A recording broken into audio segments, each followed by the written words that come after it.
श्री वृंदावन बिहारी लाल की जय। आप सभी को सादर प्रणाम। श्री राधे। नित्य सत्संग के क्रम में कल की भांति आज भी पुनः नए प्रसंग के साथ आपके सम्मुख हम उपस्थित हैं। कल तक के प्रसंग में हमने संतों के आश्रय की महिमा को श्रवण किया कि जीवन में संतों का संग बहुत जरूरी है, क्योंकि मानव जीवन का कल्याण संतों के संग से ही सिद्ध है। अर्थात संतों के साथ में रहने से ही जीवन सुधरता है, क्योंकि जीवन दो प्रकार का है, एक साधारण जीवन और एक उज्जवल जीवन, उत्कृष्ट जीवन। तो हमारा जो यह जीवन है यह साधारण जीवन है। हम निम्न स्तर का जीवन जी रहे हैं। निम्न स्तर का जीवन क्या है कि हम भोगों में आसक्त हैं और भोगों के परिणाम में दुख ही हमारे हाथ लग रहा है। तो इस दुख की स्थिति से हमें ऊपर उठना है, इस निचली सतह से ऊपर की सतह में पहुंचना है, अपनी आत्मा का उत्थान करना है, अपने मन का उत्थान करना है। संसार की ओर नीचे बहते हुए इस मन को ऊपर की ओर उठाना है। जिस प्रकार नीचे बहते हुए जल को ऊपर उठाने के लिए यंत्र की आवश्यकता होती है, मशीन की आवश्यकता होती है। हम मोटर चलाते हैं तो नीचे बहता हुआ पानी ऊपर टंकी में पहुंच जाता है। ठीक इसी प्रकार संसार भी यह गर्त है, एक गड्ढा है। हम कहते हैं भगवान ईश्वर ऊपर रहता है, तो इसका संकेत यह हुआ कि भगवान की सत्ता, परम पद की सत्ता हमसे ऊपर है, श्रेष्ठ है, उत्कृष्ट है, और हमारी सत्ता बहुत नीचे है। हम अधोगामी हैं। तो अपने अधोगामी मन को ऊर्ध्वगामी बनाने के लिए जिस प्रकार जल को ऊपर पहुंचाने के लिए यंत्र की आवश्यकता है, इसी प्रकार जीवन में अपने अधोगामी मन को ऊर्ध्वगामी बनाने के लिए मंत्र की आवश्यकता है। मंत्र अर्थात किसी साधु संत की आवश्यकता है, क्योंकि संतों के आश्रय में ही जीवन को उज्जवल बनाने का मंत्र मिलता है। इसीलिए संत महात्मा साक्षात मंत्र स्वरूप होते हैं, जो जीव का कल्याण करने में समर्थ होते हैं। अब प्रश्न यह उठता है कि कैसे संतों का संग हमें करना चाहिए, जिनके संग में रहने से हमारा कल्याण सुनिश्चित है। तो संत की पहचान आज का विषय, आज का प्रसंग है। संत के क्या लक्षण हैं जो एक साधु में, एक संत में लक्षण घटित होने चाहिए, जिनके समीप बैठने पर जीवात्मा का कल्याण निश्चित है। तो संतों के लक्षण को बताते हुए शास्त्रों ने कुछ संकेत दिए हैं, तो उन संकेतों को हम समझने का प्रयत्न करते हैं। देवहूति माँ ने अपने पुत्र कपिल भगवान से जब यही बात पूछी कि भगवान संतों के क्या लक्षण हैं जिनका संग करने से मेरा कल्याण होगा, बतलाइए, तो वहाँ देवहूति माता को उपदेश देते हुए कपिल भगवान ने कुछ संकेत किया था। तितिक्षवः कारुणिकाः सुहृदः सर्वदेहिनां अजात शत्रवः शांताः साधवः साधुभूषणाः।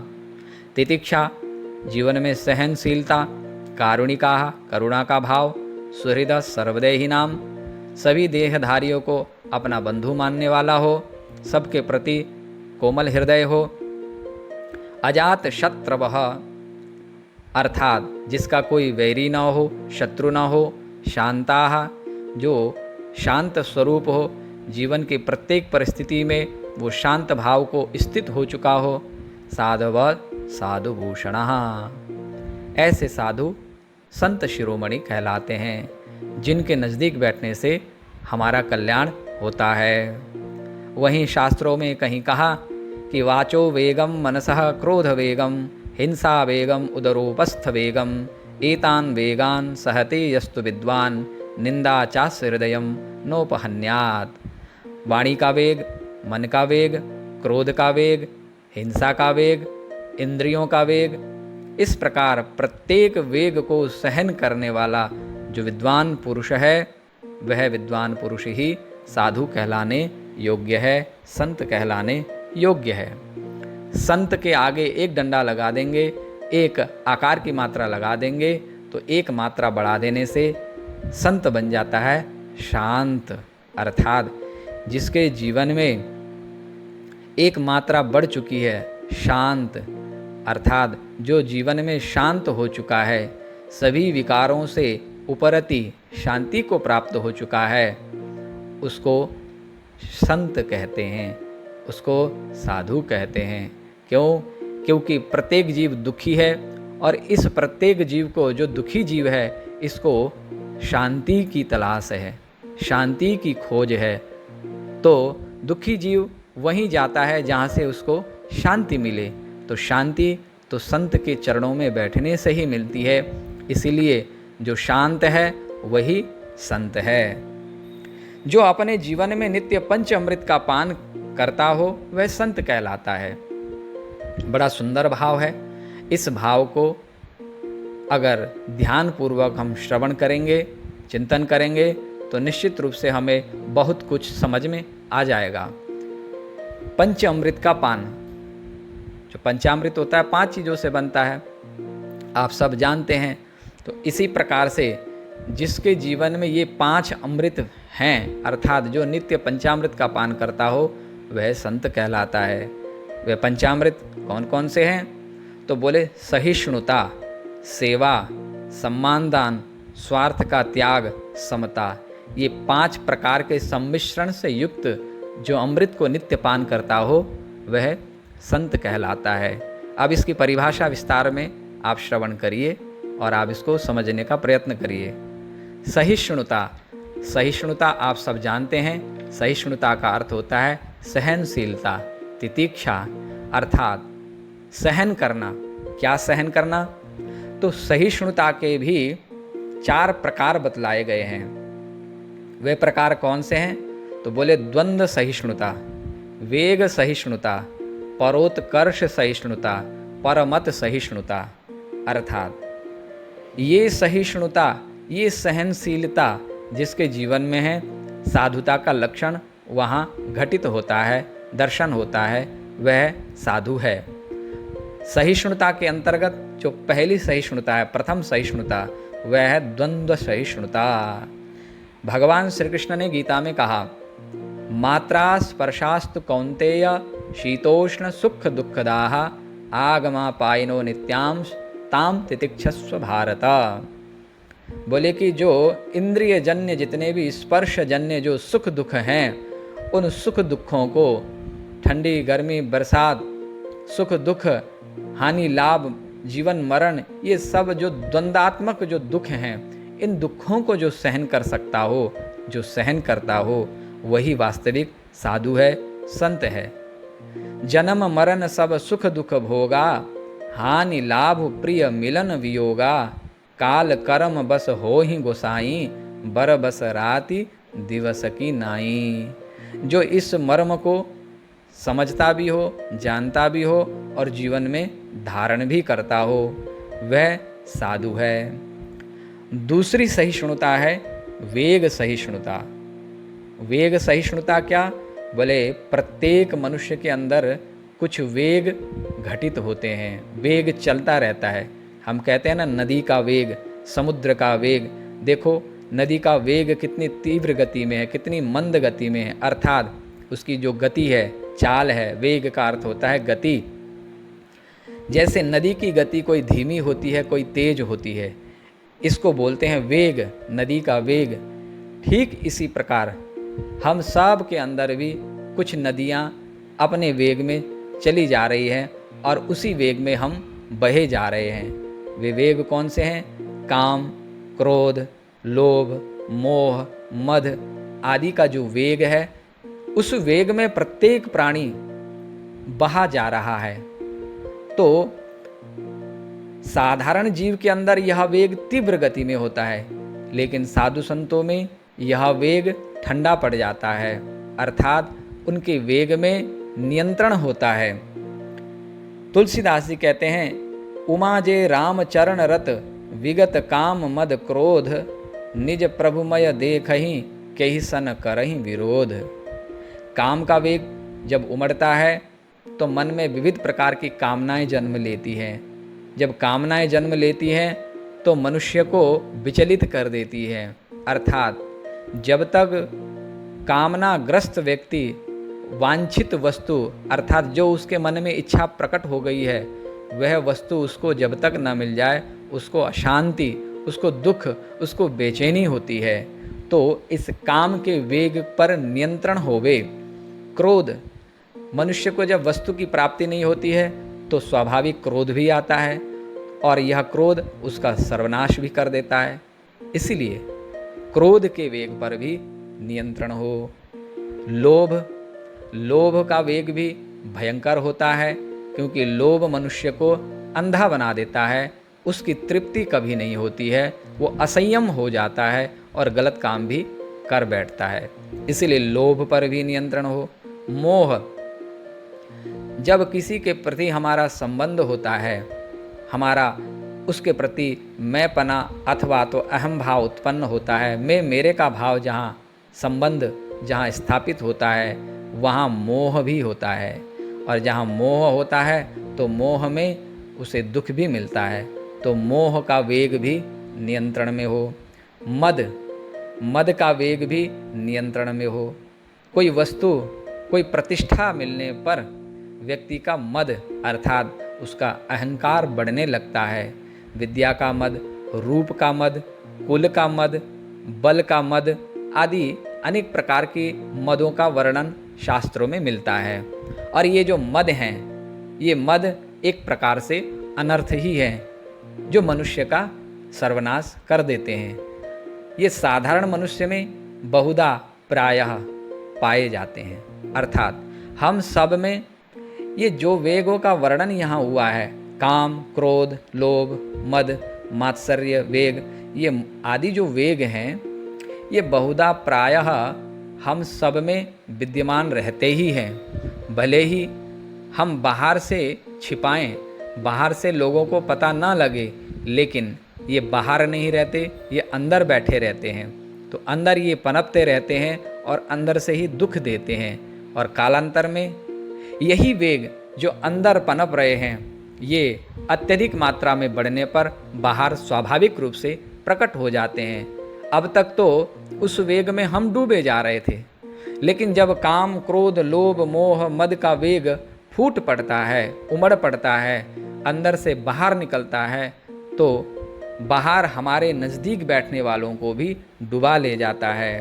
अर्थात यदि हमारे मन में बहुत ज़्यादा क्रोध होगा, अभी तक तो हम दबाए बैठे थे किसी कारणवश, लेकिन बहुत अधिक क्रोध बढ़ने पर सहन नहीं हुआ, अंदर से वो वेग बाहर निकल आया, तो उस वेग में वो व्यक्ति भी मारा जाता है जो हमारे सामने बैठा हो। तो ये जो वेग हैं ये साधु में नहीं होने चाहिए। अगर यह वेग है इसका अर्थ साधुता में न्यूनता है। परोत्कर्ष सहिष्णुता, तीसरा वेग जो है वह है परोत्कर्ष सहिष्णुता। सहिष्णुता के अंतर्गत ही द्वंद्व सहिष्णुता का भी वर्णन हुआ ऊपर, फिर वेग सहिष्णुता का। अब तीसरा जो नंबर आता है वह है परोत्कर्ष सहिष्णुता। अर्थात द्वंद्व की सहनता हो, द्वंद्व सहिष्णुता, हम द्वंद्व को सहन करें, सुख दुख को सहन करें, हानि लाभ, मिलन वियोग को सहन करें। दूसरे में बताया काम, क्रोध, लोभ, मोह, मद का जो वेग है, इस वेग पर नियंत्रण हो, सहिष्णुता हो, हम सह सके इन वेगों को। तीसरी बात आती है परोत्कर्ष सहिष्णुता। अर्थात साधु में यह गुण भी दर्शन होना चाहिए कि दूसरों के उत्कर्ष को देख करके, दूसरों की प्रतिष्ठा को देख करके, दूसरों के विकास को देख करके, दूसरों की उन्नति को देख करके मन में किसी भी प्रकार की ईर्ष्या भाव नहीं आनी चाहिए। अर्थात उसका जो वेग है, ईर्ष्या का वेग है, उस पर भी नियंत्रण होना चाहिए। हम ऐतिहासिक पुराणों में अथवा तो ऐतिहासिक चरित्रों को जब हम अवलोकन करते हैं तो कई कथानक हमें मिलते हैं जो हमें यह बताते हैं, समझाते हैं कि साधारण मनुष्य ही नहीं, पढ़े लिखे विद्वान मनुष्यों में अथवा तो ऋषियों में भी कुछ दोष वहाँ देखने को मिलते हैं। हालांकि ऋषि मुनियों में भगवान के द्वारा भेजे गए जो ऋषि मुनि हैं, संत महात्मा हैं, उनमें ये दोष हमें नहीं देखना चाहिए, क्योंकि ये जो दोष हैं ये भी सृष्टि में लीला परक हैं। अर्थात भगवान और भगवान के भक्त संत महात्मा वो जो कार्य करते हैं ये लोक मंगल के लिए करते हैं, और उनमें कुछ दोष दिखे भी तो वे दोष हमें शिक्षा देने के लिए है, हमारे विनाश के लिए नहीं। उससे हमें शिक्षा लेनी चाहिए। प्रायः हम सुनते आए हैं, देखते आए हैं कथाओं में, जैसे प्रसंग आता है विश्वामित्र और वशिष्ठ ऋषि का। वशिष्ठ ऋषि ब्रह्मर्षि थे, बड़े तेजस्वी ऋषि थे उस समय, जो कि भगवान श्री राम के कुल के गुरु हुए, कुल गुरु हुए। विश्वामित्र जी महाराज क्षत्रिय राजा थे। जब उन्होंने देखा कि ब्रह्मर्षि वशिष्ठ की बड़ी पूजा होती है, तो उनके मन में भी आया कि मैं भी राजर्षि पद को त्याग करके ब्रह्मर्षि बन जाऊं। तो ईर्ष्यावश दूसरे की प्रतिष्ठा को देख करके कि इनकी पूजा, इनकी बढ़ाई अधिक है, हम राजा होके इन ब्राह्मणों के चरणों में, इन संतों के चरणों में जाके शीश नवाते हैं, अतः हम भी कुछ ऐसा करें कि दुनिया हमारे पाँव में भी सिर नवाए, अर्थात मैं इनसे ऊंचे पद को प्राप्त कर लूँ। ऐसी ईर्ष्या की भावना लेकर के तप करने चले गए और तप किया। अर्थात उनके मन में भी यह परोत्कर्ष सहन न हुआ। अर्थात बड़े बड़े ऋषि मुनियों में भी ये दुर्गुण कहीं न कहीं देखे गए हैं। वस्तुतः इन दुर्गुणों को साधकों को नहीं देखना चाहिए, क्योंकि ऋषि मुनियों में अगर हम दुर्गुणों को, दोषों को दर्शन करने लगेंगे तो हमारा कल्याण नहीं होगा। वहाँ जहाँ ऐसे दोष दिखते हैं, समझना चाहिए कि ये भगवान की इच्छा से संसार में एक लीला मात्र है, जो हमें शिक्षा देने के लिए है कि हमें इन दुर्गुणों से सदा बच के रहना चाहिए। ये दुर्गुण किसी को भी नहीं छोड़ते हैं। समाज में हम देखते हैं कि दो विद्वान अगर आपस में बैठे हों तो एक दूसरे को बर्दाश्त नहीं करते हैं। एक दृष्टांत से आपको समझाने का प्रयत्न करता हूँ। एक समय की बात है, एक गृहस्थी के घर में एक विद्वान पंडित जी आए कोई, और उन्होंने उनका स्वागत किया। उनको घर में बिठाया तो नीचे उन्होंने आसन लगाया अपने एक कमरे में, कक्ष में, तो वहाँ इनको बिठाया गया। तो इतने में कोई दूसरे विद्वान उनके घर में आए। उन्होंने उनके लिए भी ठहरने के लिए एक कक्ष खोल दिया। ऊपर वाले मंजिल में उनको बिठाया गया। अब दोनों नहीं जानते थे कि इस घर में कोई दूसरा भी बैठा है, लेकिन वो जो घर के मालिक थे, उन घर के मालिक ने दोनों को बताया कि ऊपर फलाने सज्जन आए हुए हैं, और ऊपर वाले को बताया कि नीचे कोई सज्जन आए हुए हैं और वो घर में बैठे हुए हैं। उनकी आवभक्ति, उनका सत्कार हम कर रहे हैं, हमारा बड़ा सौभाग्य है। तो जो नीचे वाले विद्वान थे वो बोले, अरे वो तो गधा है, वो क्या जानता है, उसको तो कुछ भी नहीं आता है। अब ऊपर गए, ऊपर वाले बोले, अरे वो तो बैल है, उसको तो कुछ भी नहीं आता है, वो तो ऐसे ही बैल की तरह घूमता रहता है। दोनों पढ़े लिखे थे, लेकिन दोनों एक दूसरे को कटाक्ष कर रहे थे। दोनों एक दूसरे के उत्कर्ष को सहन नहीं कर पा रहे थे। दोनों के मन में जलन हो रही थी कि हम जिस घर में आए हैं ये इस घर में कैसे आ गए। एक दूसरे की प्रतिष्ठा को सहन नहीं कर पा रहे थे। घर के जजमान ने देखा कि हम तो साधारण लोग हैं, ये तो पढ़े लिखे विद्वान हैं, और इनके अंदर ही ऐसी क्षुद्र वासना, क्षुद्र भावना है, तो हमारा कल्याण कैसे होगा। तो जजमान भी बड़ा समझदार था। जजमान बाजार गया और हरी हरी घास और भूसी लेकर के आया। ले जा करके थाली में, दोनों की थाली में, एक की थाली में चारा, एक की थाली में भूसी रख दी। दोनों विद्वानों के आगे रख दिया। दोनों झल्ला उठे। दोनों ने क्रोध किया उसके ऊपर। बोले, महामूर्ख, ये क्या रखता है थाली में, ये कोई खाने की वस्तु है। जजमान हाथ जोड़ के बोला, महाराज आप ही तो कह रहे थे, आप उनको कह रहे थे कि वो गधा है, और वो आपको कह रहे थे बैल है। तो जिसको गधा कहा था उसके सामने हरा चारा रख दिया। बोले गधा तो घास खाता है, और जिसको बोला था कि ये बैल है उसके थाली में भूसा रख दिया, बैल तो भूसा खाता है। लो महाराज, आप दोनों की खुराक यही है। ऐसा क्या करके जजमान ने दोनों के हाथ जोड़े। तो इस दृष्टांत का तात्पर्य जो यह है, ये किसी की निंदा करने के लिए यह दृष्टांत नहीं है। यह दृष्टांत संकेत करता है कि पढ़ा लिखा होने के बाद भी यदि जीवन में हमारा व्यवहार निम्न स्तर का हो तो वह विद्वता किसी काम की नहीं है। इसीलिए कहा कि विद्वान को, साधु को, संत को परोत्कर्ष सहिष्णुता, दूसरे के उत्कर्ष को सहन करने की आदत डालनी चाहिए। दूसरे के उत्कर्ष को देख करके, दूसरे के वैभव को देख करके, दूसरों की प्रतिष्ठा को देख करके मन में जलन नहीं होनी चाहिए कि ये तो आगे बढ़ गए, हम पीछे रह गए, इनको तो 4 लोग पूछते हैं, हमें कोई नहीं पूछता है। तो जब भी 2 विद्वान मिले तो ये न हो कि पशु की तरह दोनों घुर्राते हुए मिले। अतः परोत्कर्ष सहिष्णुता, ये सहिष्णुता होनी चाहिए। अब जो चौथी सहिष्णुता है वह है परमत सहिष्णुता। यह जो परमत है, ये परमत आज के समय में विशेष रूप से यह देखने को मिलता है कि परमत सहिष्णुता का अभाव होता जा रहा है। परमत सहिष्णुता क्या है? बोले दूसरे के मत का आदर करना, खंडन नहीं, आदर करना। बहुधा प्रायः देखा जाता है आजकल कि हम एक दूसरे के मत का खंडन करते ही रह जाते हैं। साधारण व्यक्ति एक दूसरे के मत का खंडन करे वो तो चलो समझ में आती है बात कि वो मूर्ख है, वो अज्ञानी है, उसको इतनी समझ नहीं है। पढ़ा लिखा विद्वान अपने को साधु कहलाने वाला भी यदि परमत सहिष्णुता के अभाव से ग्रस्त हो, अर्थात दूसरों के मत का खंडन ही करता हो, तर्क कुतर्क ही करता हो, वाद विवाद में उलझ के बैठा हो, तो वह साधु के लिए शोभनीय नहीं है। शास्त्र कहते हैं एकम सद विप्राह बहुधा वदन्ति।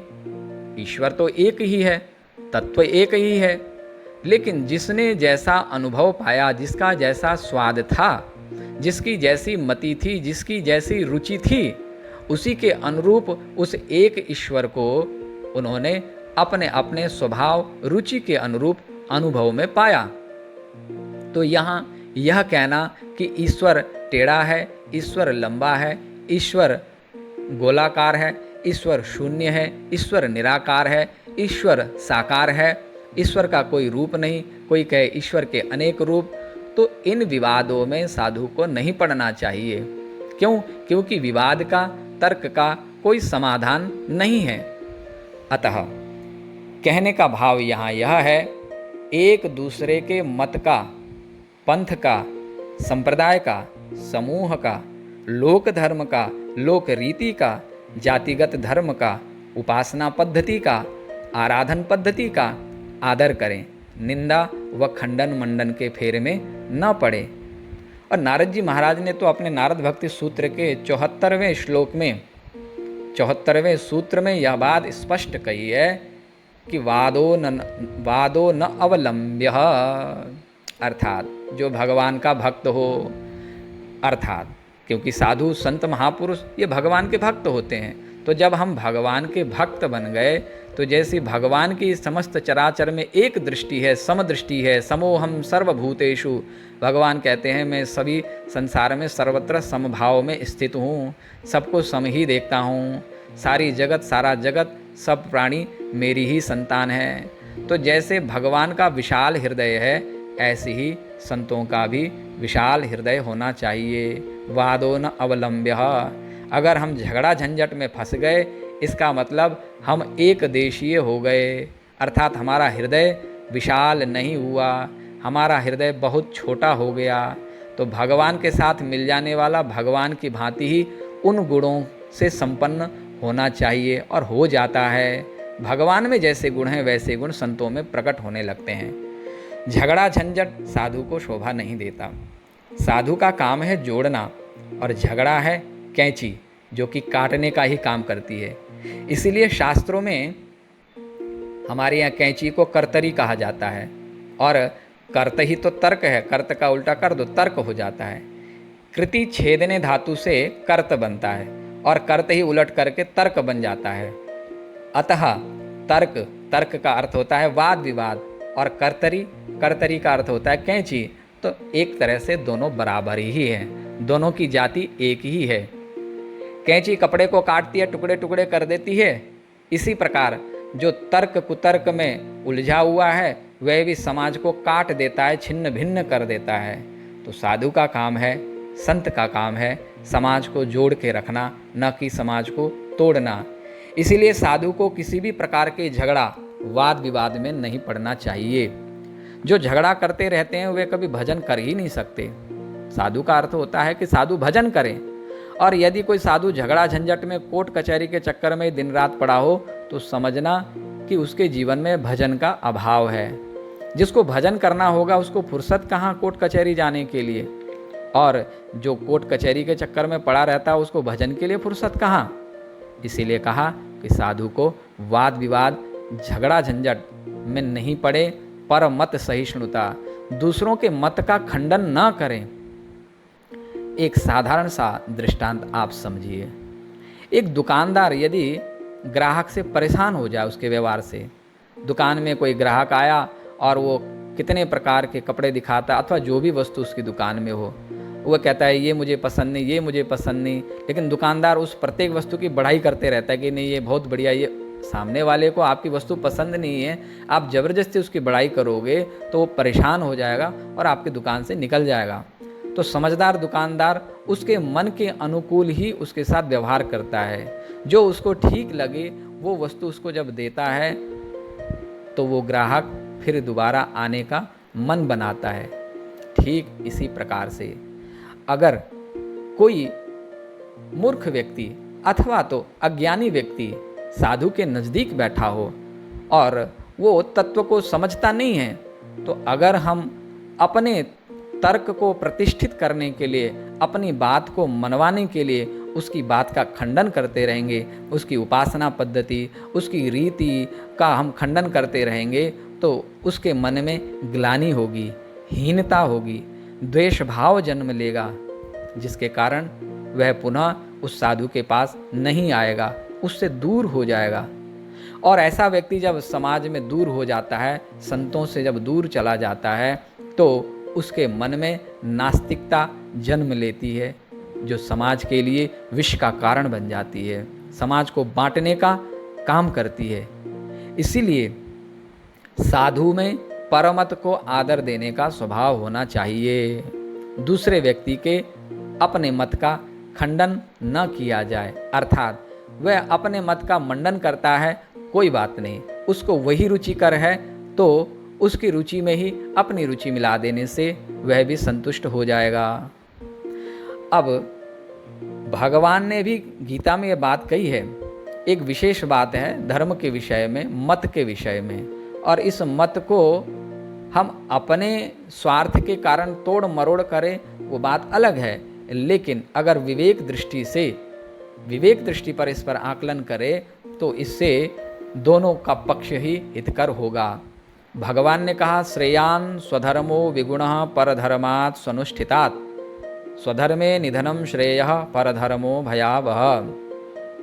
अर्थात गुणों से रहित होने पर भी अपना धर्म श्रेष्ठ है, गुणों से युक्त पर धर्म से। अर्थात हम जिस धर्म को अपनाते हैं, हमें जो धर्म प्रिय है, जातिगत वर्णगत जो भी धर्म हमारा बनता है, जिस धर्म में हमने जन्म लिया, अगर उस धर्म में दोष भी हों तो अपने धर्म का परित्याग नहीं करना चाहिए। कृषि जैसे एक किसान का धर्म है, किसान के स्वभाव में है, किसान का गुण है कि वह खेती को अच्छी प्रकार से, भली प्रकार से संवार सकता है, और उसके खेत में अगर किसी ऐसे व्यक्ति को भेज दिया जाए जो कृषि का ज्ञान नहीं है उसके पास में, वो नहीं जानता, तो खेती को बर्बाद कर देगा। उसके लिए उसका गुणधर्म वही है, अर्थात किसान का गुणधर्म वह उस कृषि के ज्ञान को जानता है, उसका अनुभव है, तो उसमें उसकी भलाई वहीं पर ही है। इसी प्रकार से अपने धर्म, अब वो किसान समझे कि इसमें हमको कोई लाभ नहीं है, चाहे जैसा भी हो, लेकिन उसके अनुभव में, उसके ज्ञान में वही उचित है, उसको वो कर सकता है। नया काम शुरू करेगा तो गड़बड़ करेगा, अपना भी अहित करेगा। ऐसी ही जो अपना धर्म है, उस धर्म में भले ही कितने दोष दिखाई दें, अपने धर्म का त्याग नहीं करना चाहिए। भगवान कहते हैं स्वधर्मे निधनम श्रेयः परधर्मो भयावह। अपने धर्म में मर जाना श्रेष्ठ है, दूसरों के धर्म को ना अपनाएं। अब इसका अर्थ क्या हुआ? इसका अर्थ यह नहीं कि हमने अपने धर्म को तो पकड़ लिया और दूसरा जो अपने धर्म को अपनाए है, हम डंडा बजा बजा करके उसको दबा करके उसको अपने धर्म में सम्मिलित करना चाहते हैं कि तुम हमारे धर्म को मानो, तुम्हारा धर्म बेकार है, हमारा धर्म ठीक है। संसार में सब यदि ऐसा ही करेंगे, सब अपने ही धर्म को मनवाना चाहेंगे, तो संसार में अशांति अराजकता ही फैलेगी। बोले शास्त्रों ने एक और निर्णय दिया कि नान्य धर्म ही संवेत न द्रुह्याद वै कदाचन। नान्य धर्म ही संवेत न द्रुह्याद वै कदाचन। बोले कि न दूसरे के धर्म को स्वीकार करो और न ही उसका विरोध करो। साधारण सूत्र है, परमत सहिष्णुता, दूसरों के मत का खंडन मत करो, अर्थात दूसरों के धर्म को मत अपनाओ। तुम्हें अपना धर्म अच्छा लगता है, प्रिय लगता है, हर किसी को अपने माता पिता अच्छे लगते हैं। किसी के भी सामने अगर आप किसी के माता पिता की बुराई करोगे तो उसको बुरा लगेगा। क्यों? क्योंकि उसके लिए जिसने जन्म दिया है वही माता पिता उसके लिए प्रिय है, और अपने माता पिता का आदर करना भी चाहिए, उसकी निंदा नहीं करनी चाहिए।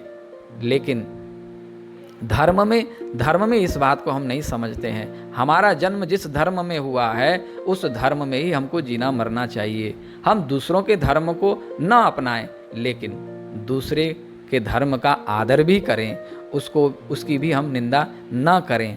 तो साधु में विशेष रूप से ये गुण होना चाहिए कि दूसरे के धर्म का, दूसरे के पंथ का आदर करे, उसका निरादर न करे, उसकी निंदा न करें। इसीलिए संत महात्मा गाते हैं कि रज्जब रोशन कीजिए कोई कहे क्यों ही, रज्जब रोशन कीजिए कोई कहे क्यों ही, हंस के उत्तर दीजिए हाँ बाबा यूं ही। अर्थात यदि कोई आपसे विवाद कर रहा हो, किसी बात पर चर्चा चल रही हो, तो वो कहता हो कि ऐसा क्यों वैसा,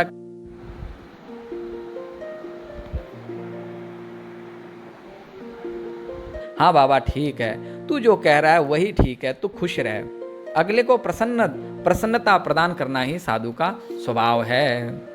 तो पंचामृत के अंतर्गत सहिष्णुता रूपी शीतल जल के बाद सेवा रूपी शहद का पान साधु को करते रहना चाहिए। दूसरों से तो कहे कि सेवा करनी चाहिए और स्वयं सेवा धर्म को न अपनाएं, यह भी शोभा नहीं देता। तो पंचामृत के अंतर्गत सहिष्णुता रूपी शीतल जल के बाद सेवा रूपी शहद का पान, तदनंतर सम्मान दान अर्थात दूसरों को सम्मान देना, स्वार्थ का त्याग एवं अंतिम में समता का दर्शन साधु में हमेशा होना चाहिए। आत्मौपम्येन सर्वत्र समं पश्यति योर्जुन, सुखम वा यदि वा दुखम स योगी परमो मतः। भगवान कृष्ण कहते हैं कि सभी में समता का भाव यही साधु का, यही योगी का परम लक्षण है। अर्थात जिस प्रकार अगर कोई प्रिय वस्तु मिलने पर हमें प्रसन्नता होती है और अप्रिय वस्तु के मिलने से, सुनने से, देखने के, स्पर्श करने से हमको दुख का अनुभव होता है, ठीक इसी प्रकार सामने वाले को भी होगा। यह भाव साधु में होना चाहिए। मिठाई खाने पर जिस प्रकार से मीठी वस्तु, अगर मीठा पदार्थ हम खा लें, जैसे लड्डू खाने से अगर हमारे मुख में मिठास आती है, करेला खाने से हमारे मुख में कड़वापन आता है, ठीक इसी प्रकार दूसरों के लिए भी समझना चाहिए कि मिठास सबको अच्छी लगती है, कड़वापन सबको बुरा लगता है। यदि किसी के डांटने पर, किसी के गाली देने पर हमको बुरा लगता है, किसी की प्रशंसा करने से हमारी कोई प्रशंसा करे हमको अच्छा लगता है, ठीक इसी प्रकार दूसरों के लिए भी सोचें, दूसरों को आदर दें, दूसरों की प्रशंसा करें, दूसरों की निंदा ना करें। भले ही कोई अपनी निंदा कर रहा हो, पर साधु का स्वभाव होना चाहिए कि दूसरों में गुण का ही दर्शन करें। समता का दर्शन भगवान श्री राम के आदर्श को देखिए। भगवान ने गीधराज जटायु पर आमिष भोजी, गीध अधम खग आमिष भोगी, गीध अधम खग आमिष भोजी, गति दीनी जो जाचत जोगी। रामचरितमानस में वर्णन आता है कि अधम से अधम कहा गया पक्षीराज गीध को, क्योंकि आमिष भोजी है, दूसरों का मांस भक्षण करता है। ऐसे गीध को भी भगवान ने सदगति प्रदान की। गीधराज के गुण का दर्शन किया कि सीता मैया की रक्षा के लिए उसने अपने प्राणों का बलिदान कर दिया, राम के कार्य में सहभागी बने, लक्ष्मण के कार्य में सहभागी बने, सीता के कार्य में सहभागी बने, तो उसमें उनमें गुण दर्शन दिया। इसी प्रकार समाज में भी साधु का स्वभाव होना चाहिए, दूसरों में गुण का दर्शन करें, उनके अवगुणों में दृष्टिपात ना करें। बानरों को भ्रातृ प्रेम देना। बानरों से जब मिले हैं भगवान तो सबसे गले मिल करके मिले हैं और सबको कहा कि आप तो मेरे लक्ष्मण के समान हैं। इस प्रकार भगवान ने सबको समता का दर्शन दिखाया है, सबको समान भाव से प्रेम दिया। शबरी के यहाँ भगवान गए, शबरी को अपनाया तो भगवान ने वहाँ भी समता का दर्शन कराया। शत्रुपुत्र अंगद को, बाली के पुत्र अंगद को भगवान ने अपनाया, क्योंकि शत्रुपुत्र शत्रु ही होता है, लेकिन फिर भी भगवान ने अपनाया तो वहाँ भी समता का भाव दर्शन दिया है। इस प्रकार से संतों में ये समता का भाव भी आना चाहिए। तो ये गुण संतों में निश्चित रूप से होने चाहिए।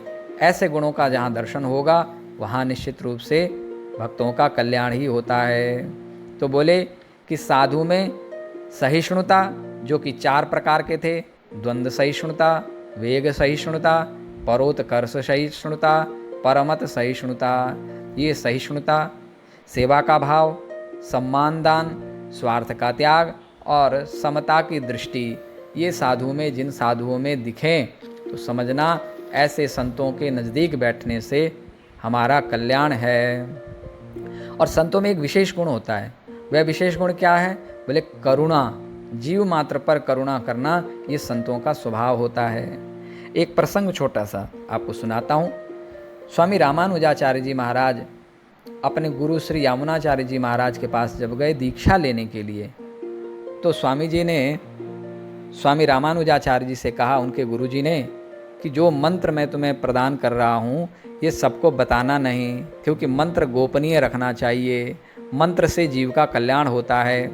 इसीलिए जब संत महापुरुष गुरुजन अपने शिष्य को मंत्रदान करते हैं तो कान में पर्दा रख करके अथवा तो शंख के माध्यम से किसी भी प्रकार से गोपनीय रूप से उस शिष्य को मंत्र प्रदान करते हैं और उससे वचन लेते हैं कि तू इस मंत्र का प्रकाश कभी नहीं करेगा, किसी को नहीं सुनाएगा, किसी को नहीं बताएगा, क्योंकि मंत्र में शक्ति होती है। मंत्र एक बीज है। उस बीज को, पवित्र भूमि में मंत्र रूपी बीज को यदि किसी मानव के पवित्र हृदय में डाल दिया जाए तो वहाँ अंकुरित होकर के उसका कल्याण तो करता ही है, उसके साथ अनेक जीवों का कल्याण होता है। उसको यदि पवित्र भूमि में डालते समय यदि उसकी सुरक्षा नहीं हुई, किसान ने उस बीज को अगर बाहर ही फैला दिया, उसकी रक्षा नहीं की, तो वो बीज अंकुरित फलीभूत नहीं हो पाता है। इसलिए संत महात्मा कहते हैं मंत्र को छिपा के रखना चाहिए। मंत्र को मननात् त्रायते इति मंत्रः, मननात् त्रायते अर्थात मन में ही रख करके उससे अपनी रक्षा करनी चाहिए। मंत्र का अनुसंधान मन में होना चाहिए, बाहर व्यापक नहीं करना चाहिए। स्वामी जी ने कहा कि ठीक है। स्वामी जी गुरु जी से मंत्र लेकर के बाहर आए। स्वामी जी ने विचार किया कि जिस मंत्र से मेरा कल्याण हो सकता है मैं तो अपना कल्याण कर लूँगा स्वामी जी के मंत्र को पा करके, परंतु स्वामी जी हर किसी को मंत्र दान नहीं देते हैं। ये जितने भी जीव हैं जो मुझे दिखाई दे रहे हैं, ये मनुष्य, ये प्राणी अपना कल्याण कैसे करें? बेचारे दिन रात संसार में फंसे हुए हैं, क्यों ना मैं ही इनका सहयोगी बन जाऊं। तो स्वामी रामानुजाचार्य जी महाराज के हृदय में करुणा उमड़ पड़ी और मंदिर के शिखर पर चढ़ के उन्होंने सबको बुलाया और वहाँ से उच्च स्वर में मंत्र का दान दिया। मंत्र को गा गा करके सुनाया। जिन्होंने स्वामी जी के मुख से उस मंत्र को श्रवण किया, मंत्र को धारण किया, कालांतर में उन सब का कल्याण हुआ। स्वामी रामानुजाचार्य जी महाराज के जो गुरुजी थे स्वामी यामुनाचार्य जी महाराज, उन्होंने स्वामी जी को बुलाया और पूछा, हमने तुमको मना किया कि मंत्र सबको नहीं सुनाना, नहीं तो नरक में जाना पड़ेगा। अब तो तुम्हें नरक में जाना पड़ेगा, अब क्या करोगे, तुमने अपराध किया। तो हाथ जोड़ के बोले, महाराज यदि मेरे इस छोटे से अपराध से जगत का कल्याण हो सकता है, यदि इस मंत्र को सुनाने से सभी का कल्याण हो सकता है, तो मैं एक बार नहीं अनेकों बार नरक में जाने को तैयार हूँ, लेकिन मैं जीव मात्र को उनका उद्धार होते हुए देखना चाहता हूँ, मैं उनके दुख को नहीं देख सकता, इसीलिए मैंने इस मंत्र का दान सबको दिया। स्वामी जी का हृदय पिघल गया। स्वामी जी ने रामानुजाचार्य जी महाराज को हृदय से लगा दिया।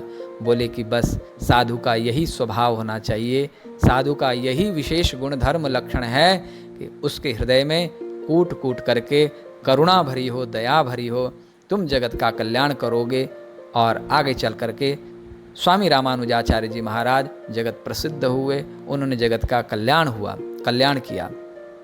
इस प्रकार संतों के हृदय में करुणा कूट कूट करके भरी होती है, ये संतों के लक्षण हैं। ऐसे संतों के चरणों में बैठने से प्राणी मात्र का कल्याण होता है। एक समय की बात है, भगवान श्री राम एकांत में बैठे थे तो नारद जी महाराज उनके समीप में आए। नारद जी और भगवान श्री राम की चर्चा हुई तो नारद जी ने प्रश्नोत्तरी में संतों के लक्षण पूछ लिए कि प्रभु आपके विचार से संतों में क्या क्या लक्षण होने चाहिए। तो भगवान श्री राम ने नारद जी को संतों में जो लक्षण होने चाहिए वे इस प्रकार से वर्णन किया। निज गुण श्रवण सुनत सकुचाही, पर गुण सुनत अधिक हर्षाही। अपने गुणों को सुनने में संकोच करते हैं, कोई अपनी प्रशंसा कर दे तो उनको संकोच होता है, शर्म आती है, लाज आती है कि इन्होंने हमारी प्रशंसा क्यों कर दी, हमारे में तो कोई गुण है नहीं। और पर गुण सुनत अधिक हर्षाई, दूसरों के गुण, दूसरों की स्तुति गाने में उनको बड़ा आनंद आता है, दूसरों की बढ़ाई करते हैं संत लोग। समशीतल नहीं त्याग ही नीति, सरल स्वभाव सब ही सन प्रीति। नीति का त्याग नहीं करते हैं, सबके साथ समानता का भाव रखते हैं, शीतल होते हैं, सरल स्वभाव, बहुत ही सरल स्वभाव होता है, टेढ़े मेढ़े नहीं होते हैं, बहुत सरल होते हैं। सब ही सन प्रीति, सबके साथ प्रेम भाव से रहते हैं। जप तप व्रत दम संयम नेमा, गुरु गोविंद विप्र पद प्रेमा। जप तप व्रत, इंद्रियों का संयम, नियम को धारण करना, गुरु गोविंद में प्रीति, संत ब्राह्मणों में प्रीति, ये साधु संतों के लक्षण होते हैं। श्रद्धा क्षमा मैत्री दाया, मुदिता मम पद प्रीति अमाया। श्रद्धा होती है, मेरे प्रति उनकी श्रद्धा होती है, क्षमा भावना होती है जगत के लिए, मैत्री दाया, सबके प्रति मैत्री भाव रखते हैं, मित्रता का भाव रखते हैं, दया का भाव रखते हैं, मुदिता, सदा प्रसन्न रहते हैं। मम पद प्रीति अमाया, सदैव मेरे चरणों में प्रेम स्थापित करते रहते हैं, मेरे चरणों में ही उनका मन लगा रहता है। गावहि सुनहि सदा मम लीला, हेतु रहित परहित रतशीला। निरंतर मेरे ही गुणगानों को गाते हैं, श्रवण करते हैं, मेरी लीलाओं को ही संसारियों को सुनाते हैं, गाते हैं, वही सुनना चाहते हैं, वही गाना चाहते हैं। और हेतु रहित परहित रतशीला, दूसरों के कल्याण के लिए निरंतर लगे रहते हैं।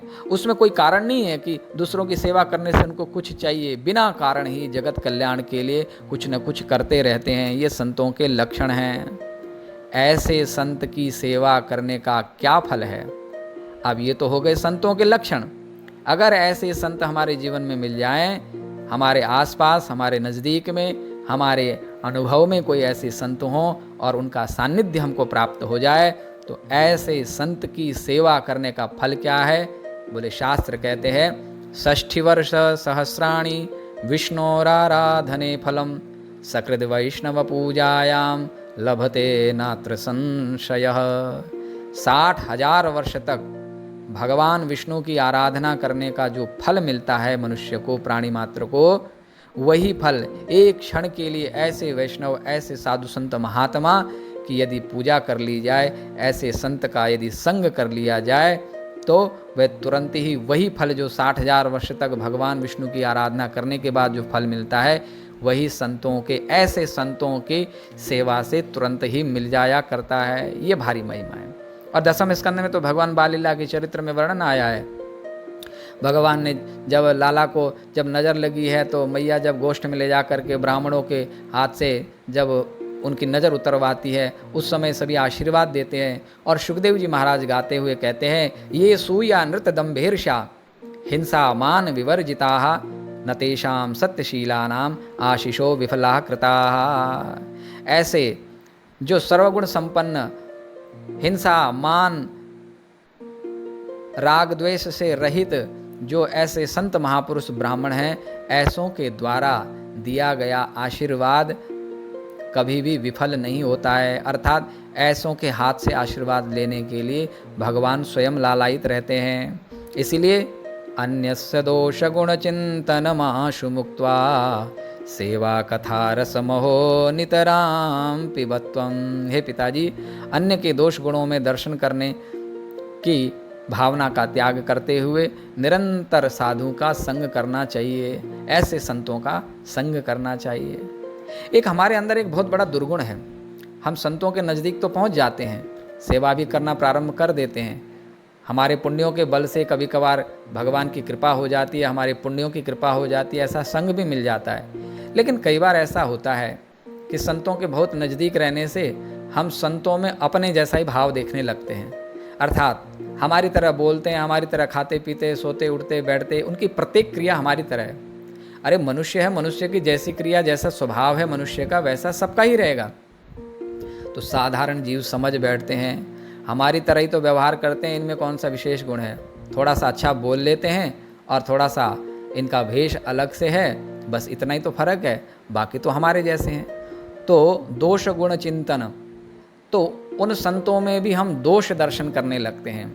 यह जो दोष दर्शन की दृष्टि है, इस दोष दर्शन की दृष्टि के कारण कई बार हमारे नज़दीक में बहुत ही अच्छे संतों का संग मिलने के बाद भी हम उनसे जीवन में लाभ नहीं ले पाते हैं। बस उनके गुणों, उनके दोषों का दर्शन करते हुए अपना जीवन बर्बाद कर देते हैं, जिससे हमारे हाथ कुछ भी नहीं लगता है।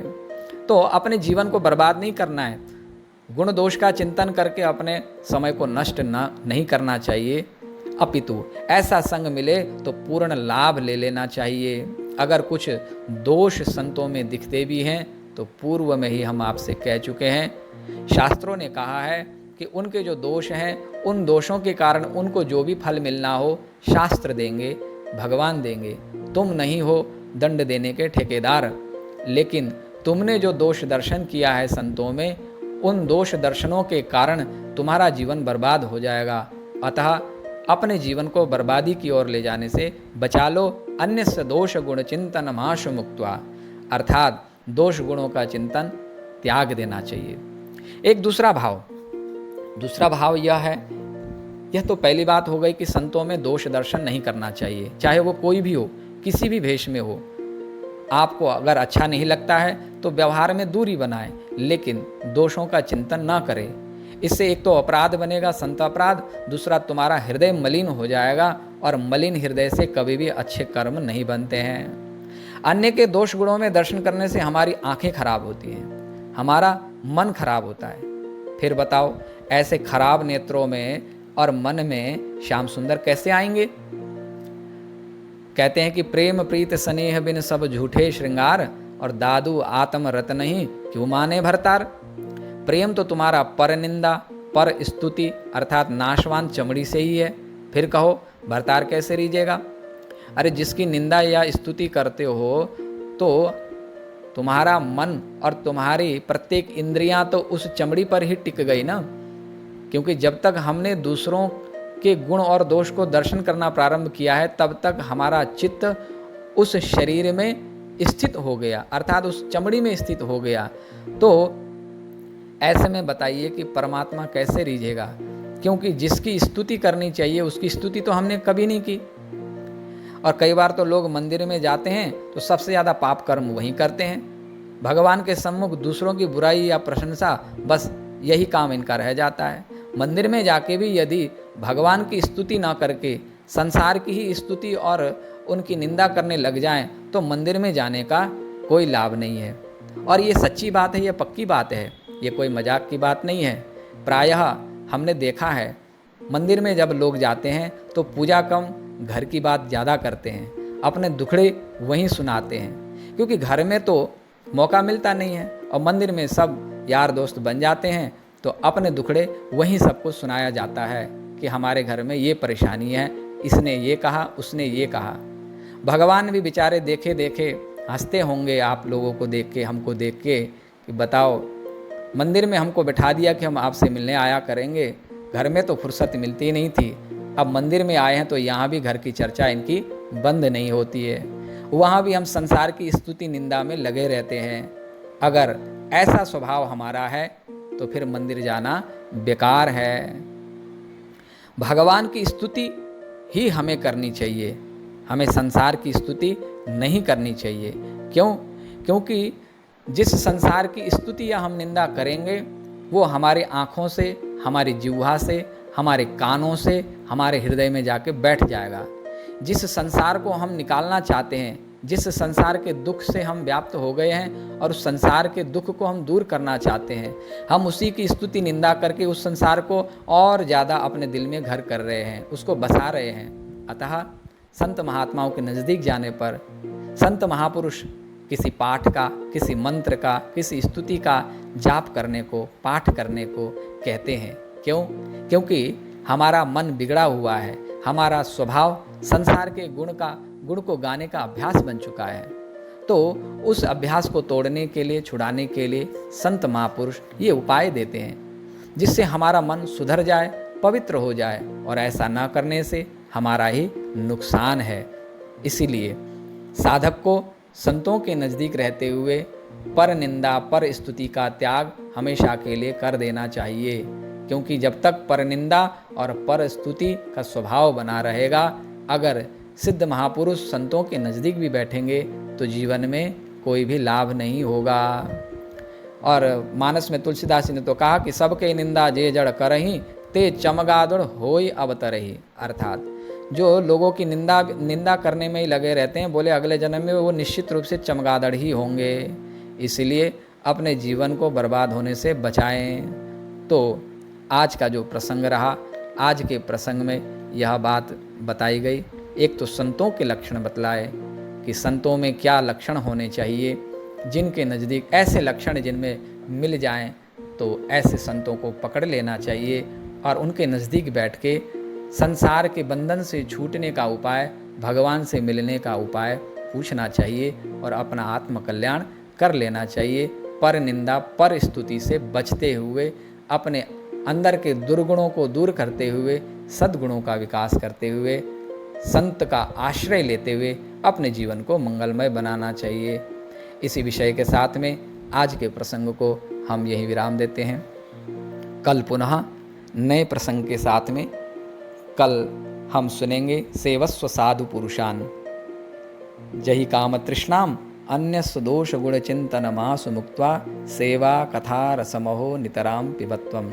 अब जो अंतिम चरण है, सेवा कथा रसमहो नितराम पिबत्वम, कि ऐसे संतों के साथ बैठ करके इनकी सेवा करें, इनकी सेवा का लाभ लें। तो कल के प्रसंग में हम सुनेंगे कि सेवा का स्वरूप क्या है, सेवा की पद्धति क्या है, और जो पद्धति, जो स्वरूप है, उस स्वरूप में रह करके जब हम संतों के यहाँ सेवा करते हैं तो उसका फल क्या मिलता है। यह बहुत ही सुंदर प्रसंग है। यह प्रसंग हम कल श्रवण करेंगे। तब तक के लिए आप सबको पुनः श्री राधे, श्री राधे, श्री राधे।